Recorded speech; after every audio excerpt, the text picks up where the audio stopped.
வணக்கம் நண்பா, welcome to VJSK film. So இன்னைக்கு இதில் பார்க்க போகிறோம்னா நம்ம பிரவீன் கே டேரக்டில் நம்ம விஷ்ணு விஷால் ஆக்டிங்கில் அக்கம் ரிலீஸ் ஆகக்கூடிய ஒரு தமிழ் திரைப்படம் தான் ஆரியன். இந்த படத்தின் எதிர்பார்ப்பு ஃபேன்ஸ் டைரக்ட் சொல்லலான்னு படத்தின் ஸ்டார் காஸ்ட் பார்த்தீங்கன்னா நம்ம விஷ்ணு விஷால், வாணி கபூர், சாரதா ஸ்ரீநாத், செல்வராகவன், ஜீவா சுப்ரமணியன், வாணி போஜன் மற்றும் பல தமிழ் ஸ்டார் காஸ்ட் இந்த படத்தை எடுத்திருக்காங்க. ஸோ அந்த படத்தை பற்றி இப்போ என்ன அப்படின்னு பார்த்தீங்கன்னா, இந்த படத்தை அஃபிஷியல் ரிலீஸை கன்ஃபார்ம் பண்ணிட்டாங்க.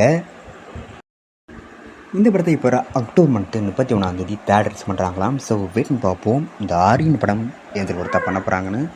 அண்ட் படத்துக்கான ட்ரெய்லர் பற்றினா அப்படி கிடச்சதும் நம்ம இதில் கன்ஃபார்ம் அப்டேட் பண்ணுறேன். அன்பு பிடிச்சிருந்தா லைக் பண்ணுங்கள், கமெண்ட் ஷேர் பண்ணுங்கள், அண்ட் மறக்காம சேனலை சப்ஸ்கிரைப் பண்ணிக்கோங்க. மீண்டும் இது போன்ற வீடியோவில் சந்திப்போம்.